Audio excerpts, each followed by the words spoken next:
Yang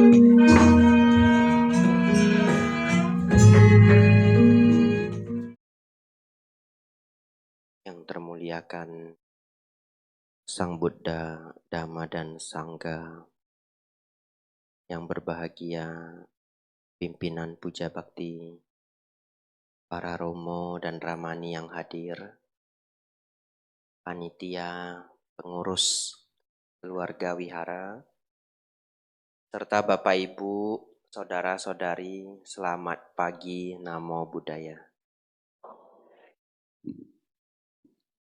Saudara-saudari, pagi hari ini kita berkumpul kegiatan puja bakti.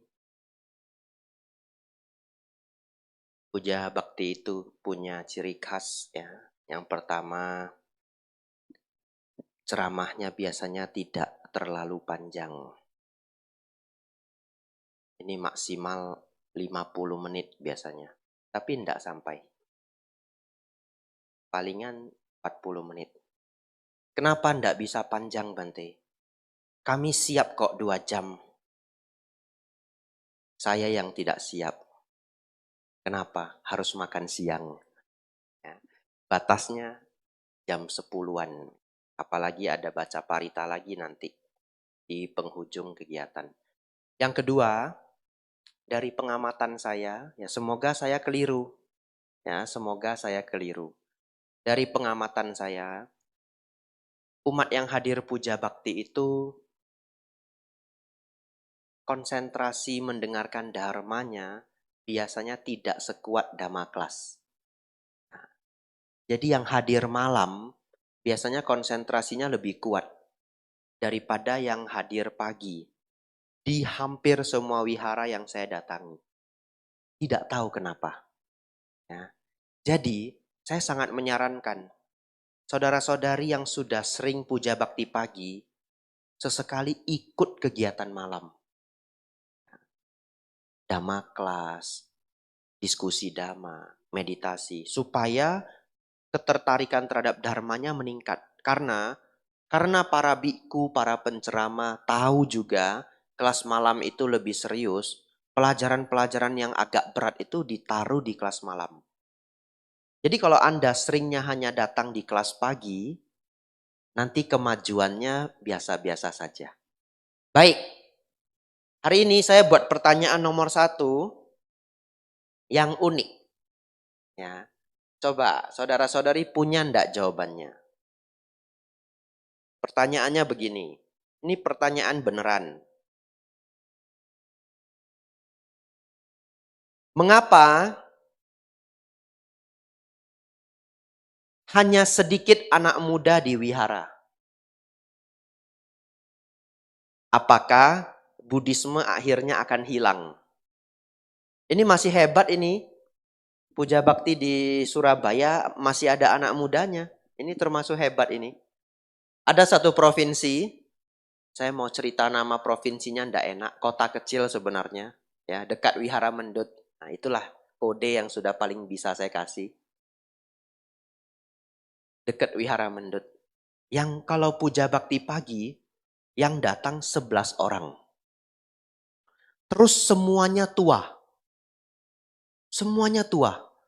Tuanya tua sekali. Jadi kalau saya datang ke sana, sepertinya benar ini, agama Buddha kan hilang ini. Dan sebelum saya ke sana berceramah, para Bante senior, biasanya Bante Joti Dhammo, sudah ngasih pesan dulu. Abhijato, kalau ke sana jangan ceramah kematian. Iya Bante, iya. Nanti umatnya sedih. Cerita saja yang senang-senang. Jangan cerita kematian. Baik Bante, mereka sudah sangat dekat dengan kematian. Aduh. Iya Bante, iya Bante. Jadi kalau saya ke sana saya enggak cerita kematian, enggak cerita kesakitan, enggak. Ya, cerita yang lain. Tapi Bapak Ibu Saudara, bagaimana? Anak muda di wihara itu berkurang atau sedikit? Apakah akhirnya umat Buddha akan hilang? Nah, itu misterinya. Mungkin dalam hati ada yang menjawab iya, ya. Ada yang menjawab tidak juga. Saya kasih jawabannya. Ini versi saya. Saya menjawab tidak. Kenapa Bante? Karena yang muda akhirnya tua juga. Loh, tapi kan waktu muda dia ndak mau ke wihara Bante. Nanti tua ya ndak mau ke wihara. Enggak. Nanti tua dia datang ke wihara. Tahu kenapa Bapak Ibu? Sudah stres. Ya, sudah stres. Saya sudah ngamatin. Saya kalau ketemu anak muda di bawah umur 30 tahun, memberikan dharma, dari 10 orang yang serius cuma 2. Tapi nanti kalau umur 30 ke atas, dari 10 orang yang serius 6 orang. Dan Bapak Ibu Saudara, setelah saya berkeliling 2 tahun lebih ini, paling sulit mengajar itu adalah di universitas. Saya tidak mau sebut namanya. Tapi universitas swasta terbaik, negeri terbaik, sami mawon. Sami mawon. Kadang-kadang saya bingung juga. Ini sudah dikumpulkan mahasiswa terbaik se-Indonesia yang ujiannya sulit. Saya berikan pelajaran dharma, tidak serius loh mereka. Ngobrol, main HP. Ada yang serius. Mungkin 20%. Di antara banyak yang sangat serius itu, nah kalau sangat serius saya beritahu. Yang cukup bagus selama ini dan tidak tahu apa alasannya, Universitas Prasetya Mulia di Jakarta. Tapi itu mungkin karena mereka pernah membuat Dhamma Camp 3 hari. Dan yang mengajar 3 Bante. Saya, Bante Atadiro, Bante Jayaratano. Jadi barangkali yang efektif untuk mahasiswa itu adalah camp. Mereka nginep 3 hari. Kenapa? Karena itu kan register, daftar toh. Artinya kalau Anda sudah mau daftar ikut pelajaran Dhamma 3 hari ya mesti serius. Dibandingkan kalau yang tidak register. Yang kedua, yang sangat serius adalah Yogyakarta. Yogyakarta sangat serius. Tapi apa alasannya? Mungkin karena ada organisasi Buddhis di sana. Widyasena. Baik. Tapi enggak apa-apa Bapak Ibu Saudara. Nanti anak umur 20-an ini, ketika menjelang umur 30-an, stres bertambah. Kenapa stres bertambah? Mau nikah. Loh, mau nikah kan seneng Bante. Ya, kalau enggak berantem. Biasanya banyak masalah loh mau nikah itu. Betul ya? Nentuin tanggal, nentuin meja, meja kurang, nentuin biaya. Kadang sudah dibagi undangan, terus berantem. Aduh, stres. Kemudian menemukan sakit. Menemukan sakit itu bisa di dirinya, di anak, di orang tua. Betul ya? Terus beban ekonomi. Kalau ketika kuliah kan beban ekonominya sedikit. Ya, diberi jajan orang tua. Umur 30-an itu adalah umur kejepit. Umur kejepit. Kenapa saya katakan umur kejepit? Satu, anak biayanya besar. Anak kadang 1, kadang 2, kadang 3. 2 saja sudah stres. Karena sekarang biaya semua mahal. Kedua, orang tua mulai tua. Orang tua mulai pensiun. Jadi yang mencari nafkah tinggal anaknya. Dan sekarang anak-anak zaman sekarang orang tua punya anak 2, 1, 3. Betul enggak? Ya, kalau cuma 2 kongsian. Kongsiannya berat juga. Jadi kejepit sama anak, kejepit sama orang tua, satu lagi kejepit. Kejepit apa Bapak Ibu? Kejepit cita-cita. Loh kok cita-cita? Orang umur 30-an kan pengen sukses. Betul ya? Itu masa-masa berjuang. Kalau dia kerja mungkin dia memberanikan diri buka toko. Kalau dia punya toko dia memberanikan diri buka cabang. Atau dia memberanikan diri mulai dagang. Bayangin bebannya. Anak, orang tua, cita-cita. Kalau sukses, hebat. Kalau ada masalah, nyari saya. Betul ya? Setelah itu rajin ke wihara. Nah, jadi Bapak Ibu Saudara jangan takut, wihara akan selalu penuh. Ya. Jadi kalau ketemu anak muda diajak ke wihara, ayo ke wihara. Enggak, saya banyak waktu. Belum tahu kamu, gitu ya? Enggak apa-apa, 10 tahun lagi saya balik, gitu ya? Ya, nanti 10 tahun, 12 tahun lagi dia yang nyari Bapak Ibu. Itu kemarin wihara di mana ya yang kamu ajak saya? Betul ya? Baik, Bapak Ibu Saudara. Hari ini kita cerita mental health. Ini kuliah singkat hari ini. Ya. Konsentrasi Bapak Ibu. Harus. Yang muda maupun yang sepuh. Kenapa? Karena anak zaman sekarang itu sedikit-sedikit kena mental. Sedikit-sedikit kena mental. Tapi itu hanya bahasa ya. Artinya mereka stres. Dan nanti akan ada banyak istilah-istilah yang populer di Indonesia setelah ini. Karena mereka sudah merujuk pada kena mental. Jadi saudara-saudari harus tahu istilah-istilah ini. Saya cari yang seru dulu. Ini saya nulis banyak. Saya cari di Google, penyakit mental paling populer di dunia. Nah ini yang populer ini. Ya. Yang populer banyak, saya ambil yang seru dulu. Paling seru, tapi jangan bilang seru lah, kasihan ya. Yang sakit itu kasihan ya. Seru dibahas, tapi orang yang menderita ini berat. Ya. Orang yang menderita ini berat. OCD.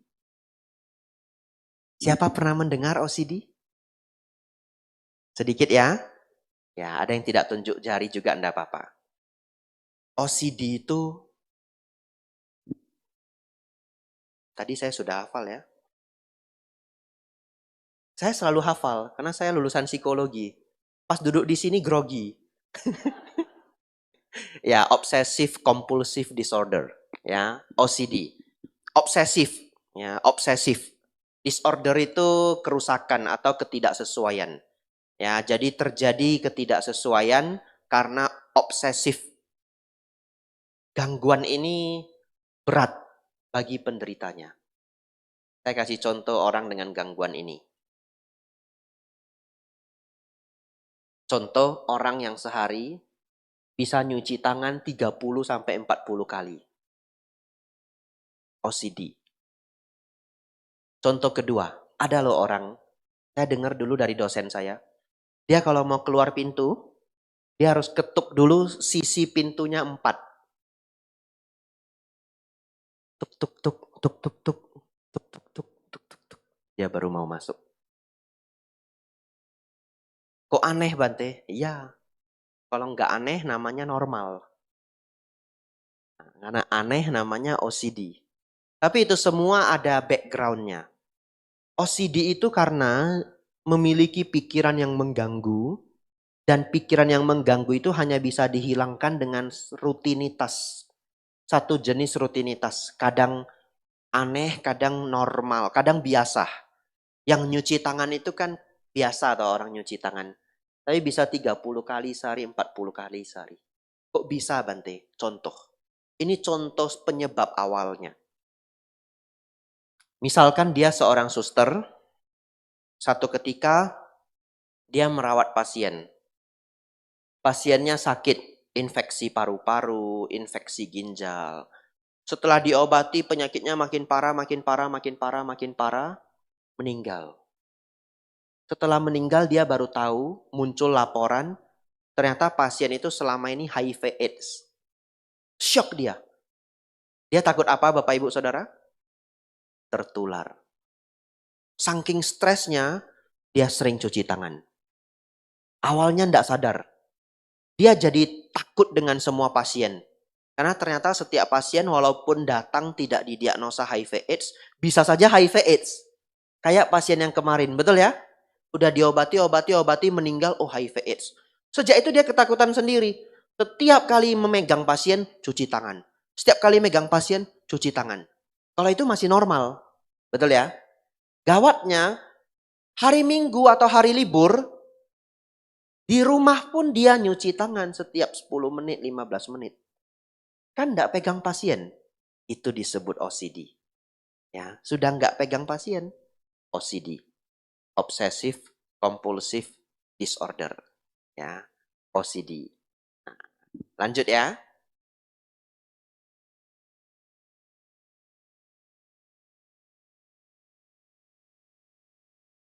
Ada banyak pilihan ini ya. Yang mana dulu ya? Yang menarik dulu ya.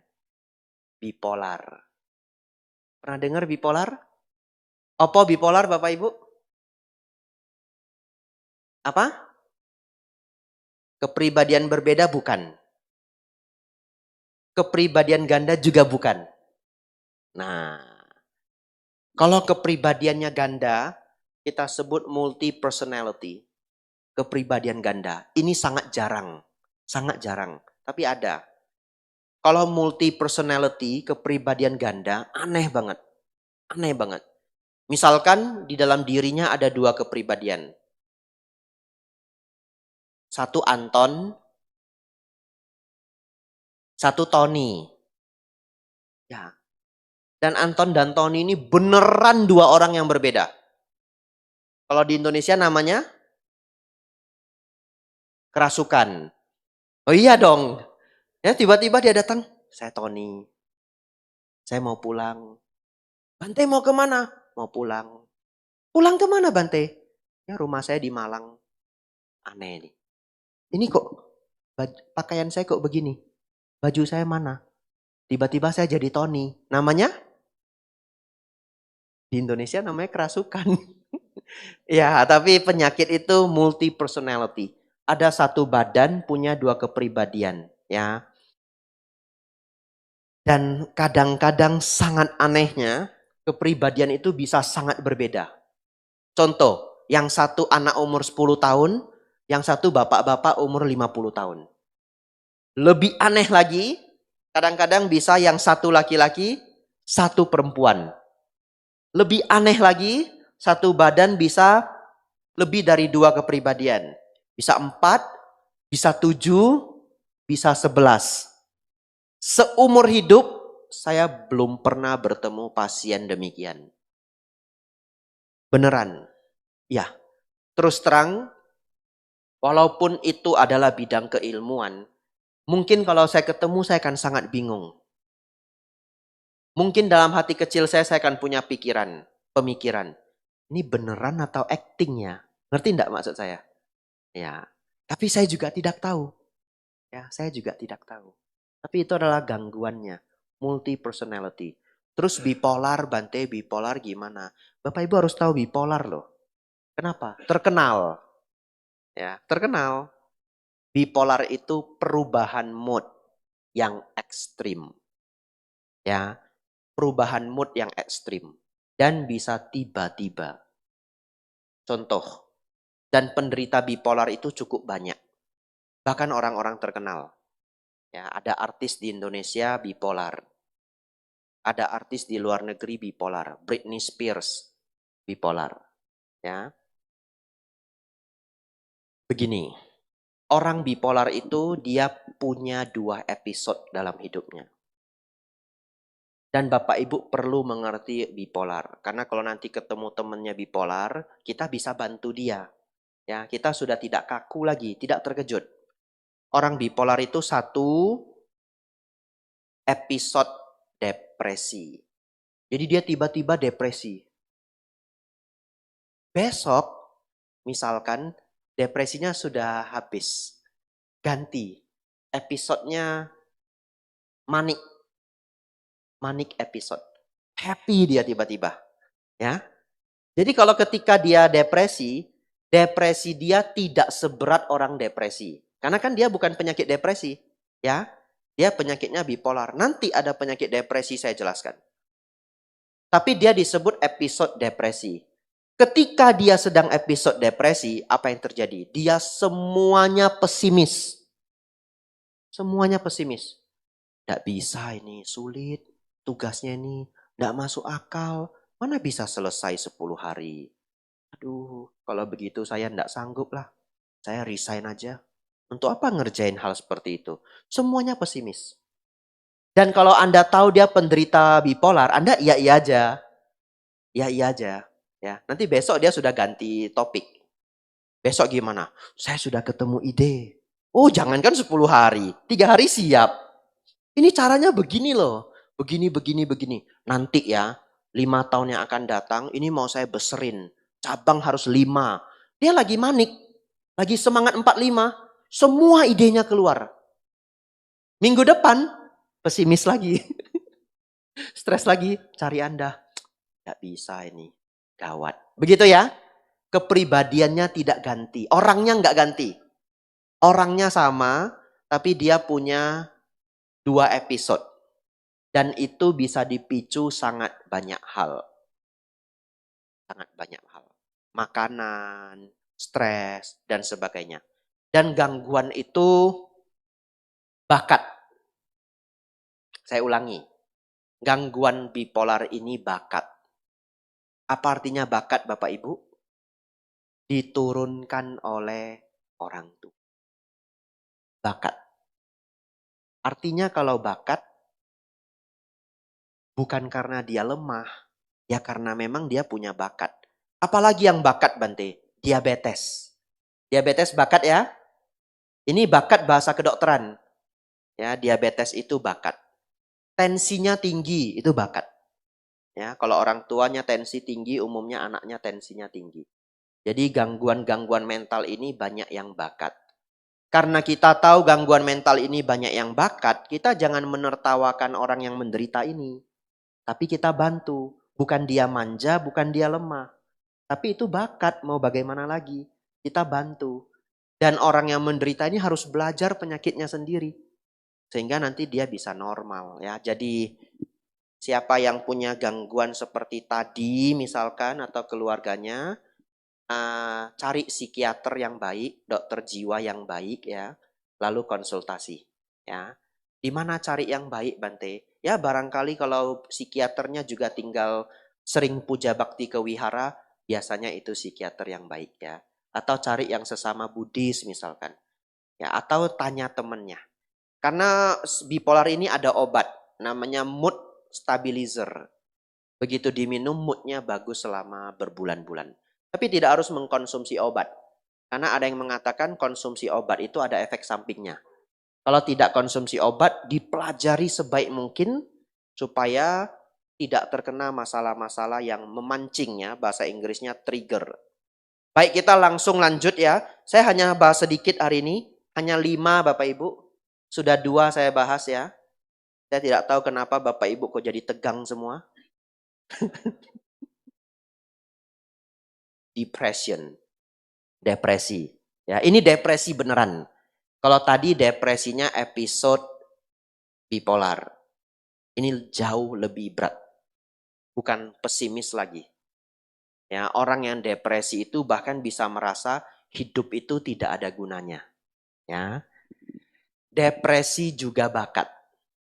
Ya, depresi juga bakat. Jangan terkejut, ya. Bapak Ibu Saudara, di sini saya catat supaya saya tidak lupa ya. Depresi itu dikategorikan depresi dalam kedokteran apabila setidak-tidaknya selama 2 minggu dia mengalami mood yang rendah. Low mood, mood yang rendah. Lalu harga diri yang rendah. Merasa hidup ini dia tidak berarti. Ya, dia merasa dia gagal. Dia merasa dia tidak ada gunanya. Dia tidak ada prestasi dan segalanya. Lalu kehilangan ketertarikan. Ini penting. Kehilangan ketertarikan atau kesenangan pada sesuatu yang normalnya menyenangkan. Ya. Jadi tiba-tiba hal yang menyenangkan kok jadi nggak menyenangkan. Kok tiba-tiba tidak tertarik dengan apa yang sebelumnya menarik. Nah, ini kategori depresi. Ya. Menurut satu dokter yang saya ikuti, studi mengatakan bahwa hampir setiap orang setidaknya pernah mengalami fase depresi 1 kali dalam hidupnya. Ya. Contoh ketika gagal dalam satu hal. Jadi, pengalaman depresi ini hampir pernah dialami setiap orang, terutama yang sudah cukup tua. Tetapi kalau dia gangguan depresi, Apa perbedaannya? Perbedaannya kalau orang normal dalam waktu 2 minggu, 1 bulan sembuh. Ya. Bahkan ada orang yang bangkrut, benar-benar habis semua. 3 bulan lagi dia sudah bisa tertawa lagi dan mulai kerja lagi. Ya. Atau 2 bulan kemudian. Tiap orang berbeda-beda. Tapi orang yang dengan gangguan depresi karena tadi itu bakat, dia bisa tiba-tiba depresinya 4 tahun, 3 tahun. Yang orang lain itu selesai dalam waktu 3 bulan. Karena bakat. Ya. Jadi kalau ada yang mengalami depresi berat, saya pernah dapat umat murid ingin mendaftar Pabaja tapi depresi berat. Kasian sekali ya. Tapi berhasil mengikuti sampai 10 hari dari 14 hari. Atau 8 hari dari 14 hari. Setiap 2 hari ketemu saya. Ya, setiap 2 hari ketemu saya, kenapa? Karena orang depresi itu sangat pesimis. Jadi saya harus menularkan optimisme saya. Saya udah nggak bisa Bante, berat sekali. Saya mual, ikut pelajaran juga mual. Mau muntah Bante, saya pulang aja ya. Lalu orangnya nggak bisa senyum, kasihan. Nggak bisa senyum. Saya nggak pernah lihat dia senyum. Obatnya sebungkus. Sudah minum obat? Saya harus kasih dia semangat 1 jam. Semangat lagi. Nanti 2 hari habis lagi semangatnya. Ketemu saya lagi 1 jam lagi. Yang terakhir 2 jam juga sudah nggak mempan. Nggak Bante, saya pulang aja. Saya mau pulang aja. Ya udah, lepas jubah. Ya, tapi sama Nera. Selesai lepas jubah, dia ringan lagi. Karena kenapa? Karena dia bisa tidur lebih siang. Kalau jadi samaner kan bangunnya jam 4, betul ya? Nah sekarang dia jam 4 dia bisa tidur lagi. Bangun jam 7. Karena tidur itu sangat mengganggu mood. Betul enggak? Orang normal saja kalau kurang tidur, stres toh? Bagaimana orang stres? Super stres. Nah, jadi dia setelah bisa tidur lebih panjang, dia mau loh ngikutin pelajaran. Nanti saya mau ngikutin pelajaran. Oh boleh, boleh. Dia ikut sampai habis. Luar biasa. Tidak tahu sekarang kabarnya bagaimana. Ya. Semoga sakitnya semakin membaik. Depresi itu bakat. Bapak Ibu Saudara, depresi di tahap yang sangat berat biasanya memicu pemikiran untuk bunuh diri. Tetapi ada satu jenis depresi, saya belum pernah dengar, belum pernah ketemu pasien seperti ini. Saya baca, saya lihat di kumpulan penelitian. Depresi yang paling berat sampai orangnya lumpuh. Jadi orangnya lumpuh, dibawa ke rumah sakit, di scan otaknya, tidak ada cacat otak sedikit pun, tidak ada stroke, tidak ada pembuluh darah yang tersumbat ataupun pecah. Normal semua, tetapi dia tidak bisa bergerak satu badan. Lumpuh karena stres. Bagi saya, ini kebalikannya jana. Anda tahu jana? Jana itu adalah kebahagiaan tingkat tinggi yang dicapai dengan meditasi. Jadi kalau orang bermeditasi sampai mencapai tingkat jana, batinnya itu sangat bahagia setiap detiknya. Nah, ini kebalikannya. Batinnya sangat menderita setiap detiknya sampai dia lumpuh. Saya pikir penyakit ini lebih berat dari penderita kanker. Kenapa? Orang yang menderita kanker aja masih bisa ketawa loh sama temannya. Masih bisa ketawa sama keluarganya. Walaupun nanti teman atau keluarganya pulang, nah dia stres lagi. Tapi ketika ada teman dan keluarganya kan dia ikut tertawa. Betul ya? Ya. Kadang kita datang ke teman yang keluarganya meninggal. Ketika dia bertemu teman-temannya di rumah duka, ada loh yang masih berjuang untuk bisa menyapa kita, senyum. Ya enggak? Berjuang dia, menyapa kita, senyum. Dia masih bisa senyum. Walaupun nanti kita pulang, dia sedih lagi. Tapi dia masih bisa berusaha untuk senyum. Ada yang masih bisa sedikit bercanda. Ya. Tetapi ini depresi sampai lumpuh. Itulah beratnya. Bapak Ibu Saudara, karena waktu saya tidak banyak. Sebenarnya di sini masih ada 2 yang ingin saya bahas, tapi sudah tidak cukup waktunya. Yang sudah saya tulis itu adalah skizofrenia. Skizofrenia ini orang sakit jiwa yang Anda ketemu di jalanan, ya. Lalu yang kedua saya tulis di sini panic disorder, ya, orang yang panik tiba-tiba. Tapi bagaimanapun Bapak Ibu Saudara, kita lanjut ke bagian terakhir pelajaran pagi hari ini yang semoga akan sangat berguna untuk Bapak Ibu. Kita tahu bahwa banyak sekali penyakit mental itu bakat, tapi juga ada pemicunya. Ada seseorang yang dia bakat diabetes. Tapi dia jaga makan, betul ya? Sehat sampai tua. Jadi kalau kita tahu kita punya bakat sakit mental, maka kita harus jaga mental kita dengan baik. Bagaimana tahu Bante saya bakat sakit mental? Terlalu gampang stres. Bandingkan sama teman kita. Kalau hal seperti itu belum membuat dia stres, hal seperti itu sangat membuat kita stres, mungkin kita punya bakat sakit mental. Tapi jangan langsung menuduh. Mungkin dia tidak stres karena dia banyak pengalaman. Ya, Anda amati sendiri. Anda amati sendiri. Kalau setiap hari 24 jam Anda terlalu sering cemas. Biasanya orang tua. Semakin tua kecemasan semakin tinggi. Hati-hati. Ya, Anda sudah mungkin mental tidak sehat. Bagaimana Bante supaya mental sehat? 10 menit terakhir. Nah, Anda boleh lihat jam itu. Nah, harus makan siang ini ya. Sebenarnya kalau saya bahas serius, ada slide-nya, saya kasih lihat Anda, ini loh orang skizofrenia, ini loh orang gangguan paranoid. Seru juga ya kelasnya ya. Ya, satu waktu ya, tapi tidak janji ya. Ya, saya punya prinsip hidup, kalau marah jangan berbicara, kalau senang jangan berjanji. Ya, kalau sudah marah diem. Nafas masuk, nafas keluar. Begitu ya. Kalau lagi seneng, jangan janji. Kadang lagi seneng umat itu mau ngasih saya jadwal. Bante tanggal segini datang lagi ya. Saya mikir, ini lagi seneng saya, hati-hati. Jangan-jangan saya sibuk ya. Hati-hati. Ya nanti saya lihat jadwal dulu ya. Di chat aja di chat. Ya. Kadang-kadang kelupaan. Pernah, lagi seneng. Bante bulan Mei ya Bante ya. Tanggal segini, tanggal segini. Boleh, boleh. Kosong agenda saya. Kasih janji. Rupanya pas hari itu ada rapat sangga deket-deket hari. Wah, stresnya minta ampun. Tapi ya udah, tidak apa-apa. Pengalaman hidup. Ya, kalau marah jangan berbicara. Kalau senang jangan berjanji. Bapak Ibu Saudara, bagian terakhir. Aduh, ini bagus sekali. Semoga banyak yang bisa mempelajari.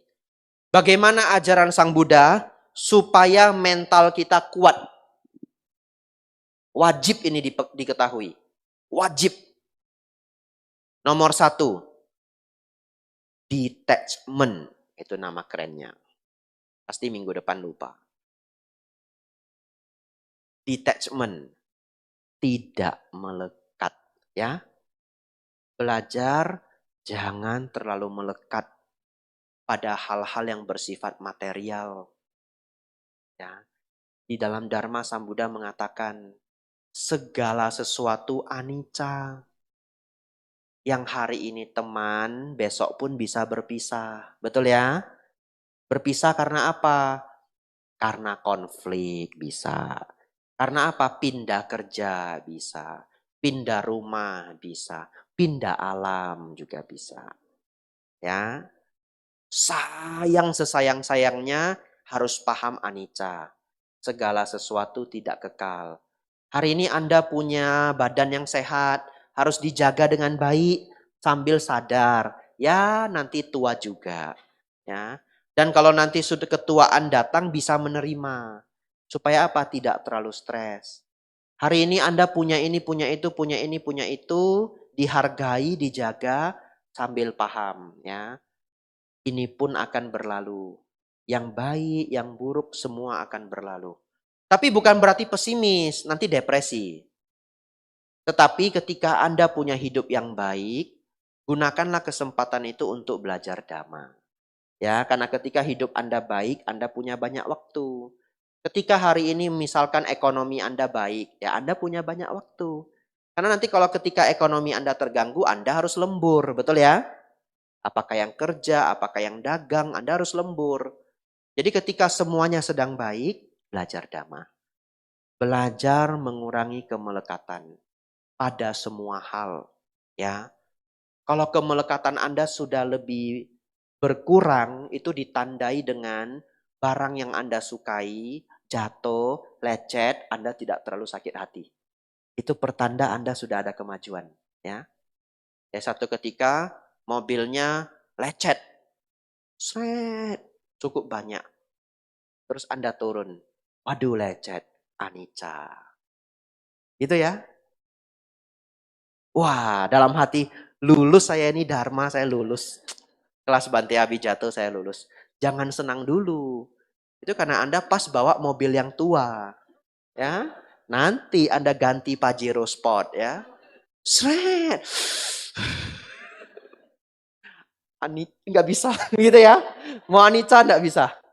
Ya, langsung ini siapa ini yang bikin lecet ini? Saya cek CCTV, saya kejar sampai dapat. Lihat aja, saya cari orangnya. Nggak bisa ini saya lepasin. Lupa sama Anica ya. Belum lulus, mobilnya tua ya lulus ya. Enak aja HP-nya yang katanya bahasa sekarang HP kentang ya. Nah, HP kentang itu HP tua ya. Nokia misalkan. Wah, jatuh. Anica, saya mah Dharma tinggi, masukin lagi. Iya, karena belum ganti HP ya. Coba baru ganti HP ya. Begitu HP-nya jatuh, sakitnya sampai sumsum tulang belakang. Tapi kalau Anda punya barang bagus, lecet, jatuh, Anda bisa memahami, ya udah enggak apa-apa. Lain hari hati-hati. Betul ya? Lain hari hati-hati, jangan juga pasrah. Lain kali hati-hati. Kemelekatan Anda mulai berkurang. Bagaimana Bante agar kemelekatan berkurang? Senang berbuat baik. Berdana. Berdana itu tidak hanya uang, tapi juga waktu, berdana tenaga, berdana nasihat, ya, barang, ya, dan sebagainya. 5 menit terakhir. Belajar Dhamma. Saya menyarankan Bapak Ibu belajar Dharma itu dengan senang hati. Bahkan kalau bisa dijadiin hobi. Ya, dijadiin hobi. Hobi itu harus yang bagus. Hobi itu enggak harus satu. Hobi itu boleh banyak. Bapak Ibu harus punya hobi yang membuat badan sehat. Hobi yang membuat bijaksana. Hobi yang kalau bisa nambah uang atau tabungan ya. Ini bukan bahasa saya. Saya belajar dari seorang pintar namanya Naval Rafikan. Dia memberitahu bahwa hobi itu jangan satu. Hobi itu 4. Hobi yang menambah kesehatan. Hobi yang menambah kepengetahuan. Hobi yang menambah tabungan. Hobi yang menambah kebijaksanaan. Nah, oleh karena itu hari ini saya mau tularin Anda, saudara-saudari, hobi yang menambah kebijaksanaan. Apa itu? Senang belajar Dhamma. Caranya bagaimana? Cari biku yang ceramahnya Anda suka. Siapa aja. Kalau sudah ketemu satu, saran saya dengerin sampai habis, Bante itu aja. Kalau pas Anda rajin ya. Kecuali sudah mulai jemu, ganti biku yang lain. Tapi apa alasannya? Saya meminta saudara-saudari cari satu Bante yang Anda suka, lalu dengerin semua ceramahnya. Apa maksudnya? Supaya pelajarannya lengkap, betul ya? Ya, contoh Anda boleh cari Bante Santacito, dengerin ceramah beliau 1 tahun, 2 tahun. Atau Bante Panyawaro, atau Bante Utamo, Bante Atadiro. Saya melakukan itu dulu sebelum menjadi biku. Ya, ada satu Bante saya senang sekali, saya dengerin nonstop 3 tahun. Nonstop 3 tahun. Dan apa yang beliau ajarkan ke saya walaupun lewat MP3 itu menjadi dasar dhamma saya sampai hari ini. Terakhir Bapak Ibu Saudara. Jadi di sini saya tulis dhamma adalah imun untuk mental health ya. Senang mendengarkan dharma. 2 menit terakhir Bapak Ibu. Senang bermeditasi ya. Meditasi Bapak Ibu bisa ikut program, bisa ikut one day mindfulness, bisa ikut retreat ya. Tapi salah satu yang saya tawarkan adalah meditasi ketenangan. Nafas masuk, nafas keluar. Ada waktu duduk menenangkan batin. Nafas masuk, nafas keluar. Dalam sehari-hari, begitu Bapak Ibu menemui stres, dalam keadaan apapun, nafas masuk, nafas keluar. Sangat membantu. Karena tadi Bapak Ibu lihat, semua gangguan mental ini, walaupun secara kedokteran dikatakan ada yang bakat atau genetik, tetapi semuanya dipicu oleh pikiran yang tidak tenang. Ya, kalau Anda punya skill untuk menenangkan pikiran, Anda menjadi jauh dari gangguan mental. Jadi ketika mental Anda sudah terbebani, rilekskan batin Anda. Cara merilekskannya bagaimana? Stop berpikir. Jangan berpikir dulu. Duduk, nafas masuk, nafas keluar yang tenang dan rileks. Tidak harus menutup mata, ya. Kalau di tempat itu tidak bisa menutup mata, buka mata. Hanya punya 20 detik ya boleh. Mau 2 menit ya boleh. Sesering mungkin setiap Anda stres. Bante, saya stres sepanjang hari. Ya Anda boleh nafas sepanjang hari. Ya enggak apa-apa, benar. Nanti jadi nyaman ya. Tapi setelah itu berpikir. Kan tidak berpikir itu hanya sebentar ya. Setelah itu pikirkan solusinya. Itu Bapak Ibu, semoga sangat membantu kehidupan Bapak Ibu ya. Pas ya. Sabe sata bawantu sukitata.